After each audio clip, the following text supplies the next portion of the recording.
Hello everyone, I am Assistant Professor Rushali Ahir, and in our today's session of TYBSc Microbiology, we are going to learn the production of cheese by fermentation technology. So, first, as we all know that the fermentation is an anaerobic process in which sugars are converted into acids and alcohols.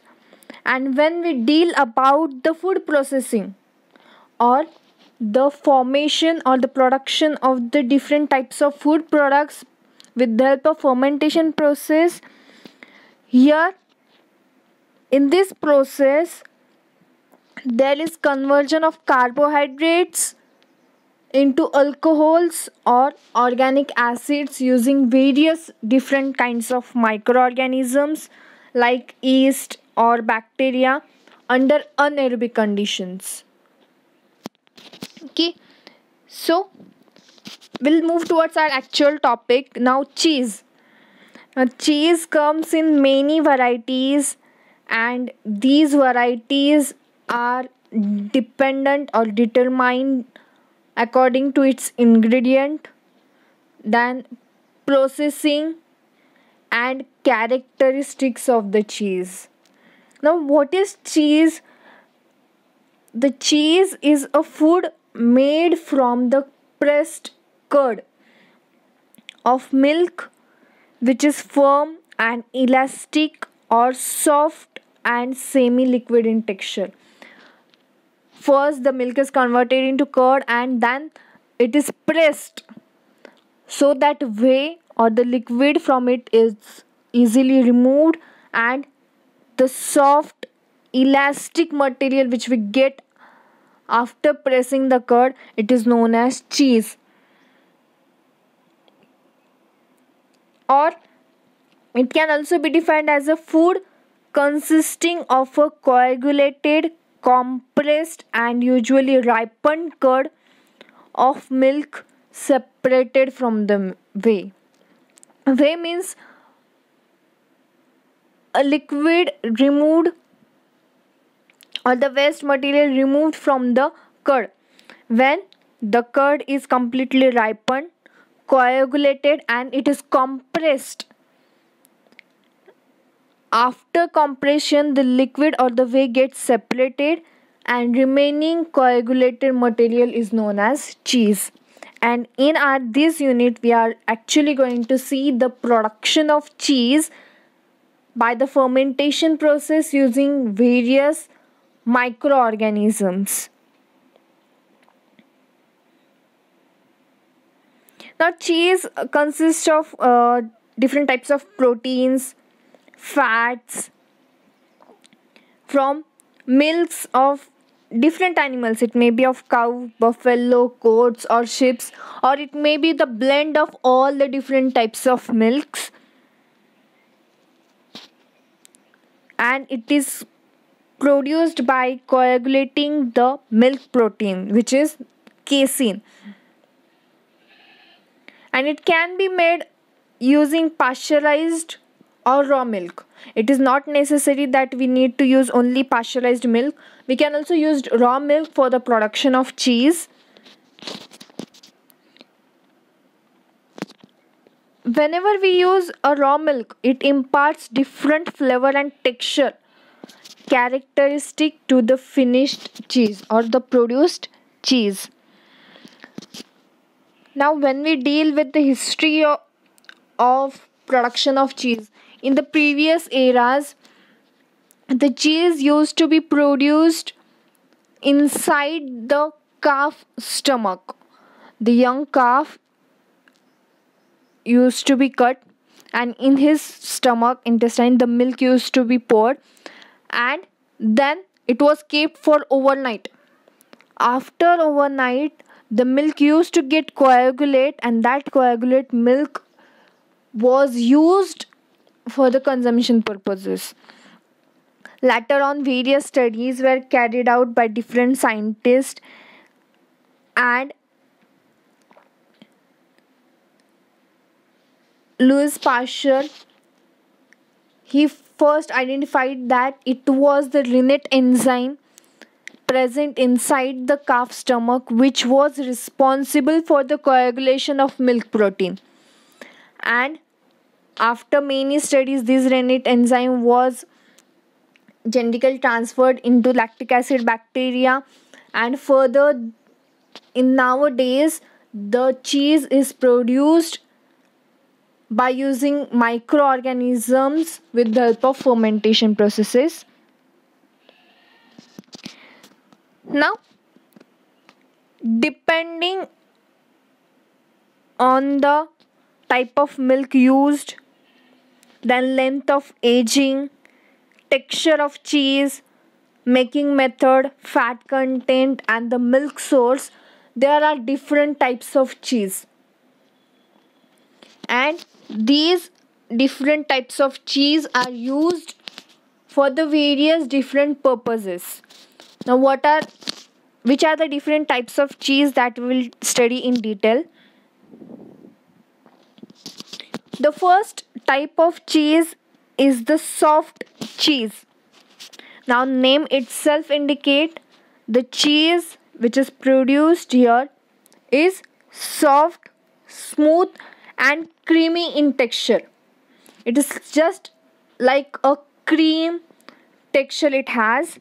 It is very soft in nature, and for the production of such soft type of cheese, heating is not necessary, as well as pressing is also not done, because it contains high moisture.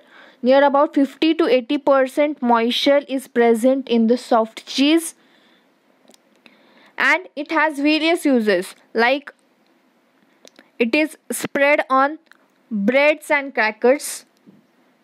Usually, soft cheese is not used for the cooking purposes. It is directly used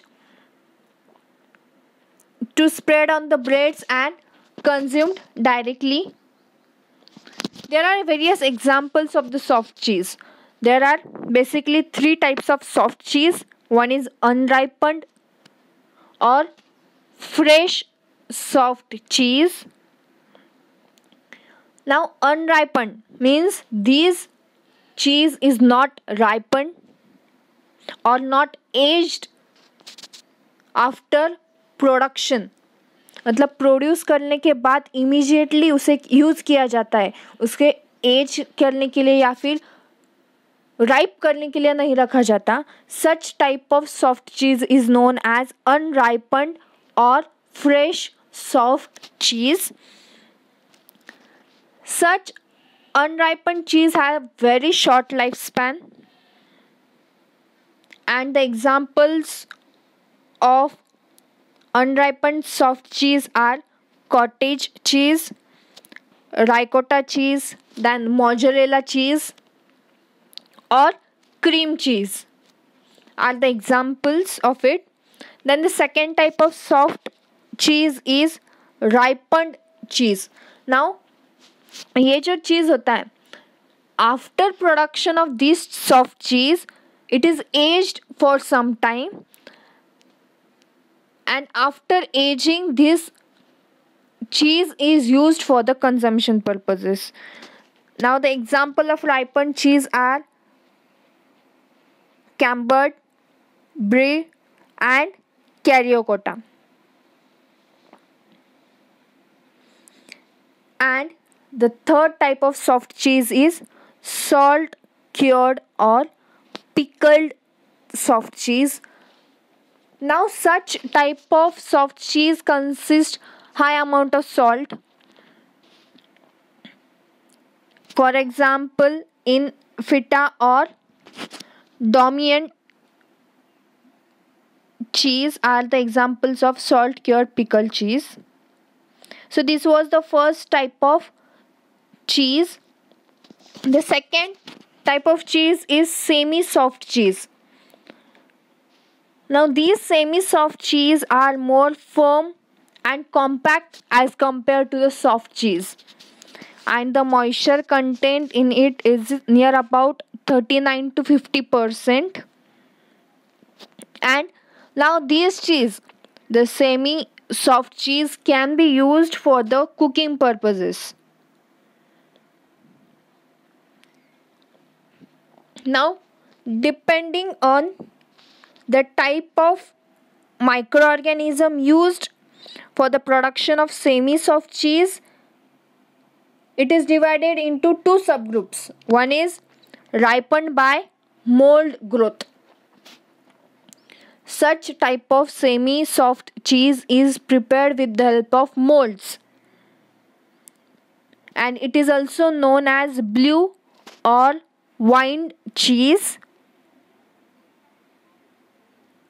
Now here what happens, a network of blue veins of mold is formed, so it gains a particular color, and the molds which are used for the production of such kind of cheese is Penicillium roqueforti and the Penicillium glaucum. It is very important to store or age this kind of cheese so that its flavor can be increased. And the examples are Gorgonzola, Danish Blue, and Stilton. And some type of semi-soft cheese can also be prepared with the help of ripened bacteria. For example, Limburg or brick are the type of cheese which are used or which can be produced with the help of bacteria. Then the third type of cheese is firm or semi-hard cheese. Now this type of cheese is also known as all-purpose cheese, because as these kind of cheese can be used for various purposes like cooking or in various sandwiches and snacks also.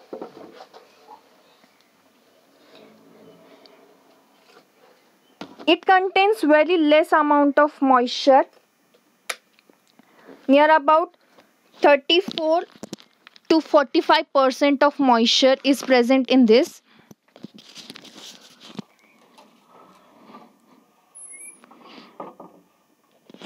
For example, cheddar and Colby or Edam. Then the fourth type of cheese is our hard cheese. Now name itself indicates it is slightly hard in nature because the moisture present in it is less than 39%. It requires a long maturation period and has a long shelf life as compared to the other kind of cheese. It lasts near about for 2 years if it is kept in the refrigerators. And the examples of hard cheese are without ice or ripened by bacteria are cheddar and caseocola, or with ice are Emmental or Swiss kind of cheese. Then the fifth kind of cheese or the type of cheese is very hard cheese. Now such kind or such type of cheese can be prepared by pressing and removing the excess moisture from the curd. It contains only 13 to 34% of moisture, and it also required a long aging period, and it also lasts up to 2 years in the refrigerators. For example, Asiago Old or Grana cheese or Parmesans or Romano are the examples of very hard cheese. The sixth type of cheese is processed cheese. Now, this processed cheese is made by melting a blend of grated chick milk. It is more salty.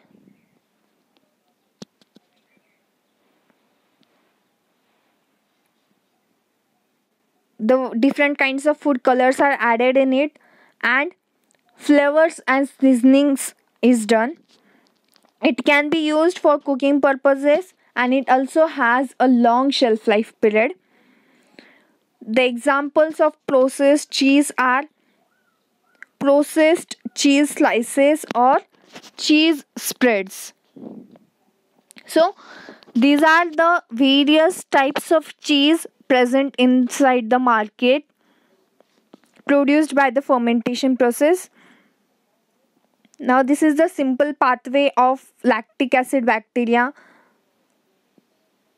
It may be homofermentative or heterofermentative, as we have studied in our practicals also. Means it can produce lactate with the help of glucose by pyruvate or glucose 6 phosphate. Let's not go in detail. It also shows, the diagram also shows the production of cheese by using different kinds of organisms. जब हम अलग type के organism use करते हैं तो अलग type का चीज़ हमें प्रोड्यूस करके मिलता है. So here it is just a simple example. For example, if we use propionobacter, then the propionobacterium, with the help of fermentation process, it converts propionic acid into Swiss cheese. Similarly, if we use bacillus or lactobacillus or streptococcus species, then lactic acid can be used to produce cheddar cheese or yogurt or soya sauces. These are just the examples of different organisms used for the production of different types of cheese. So, this was all about just the introduction about the cheese production with the help of fermentation processes. Now, we will study in detail the production of cheese by using various microorganisms in the next lecture. Thank you.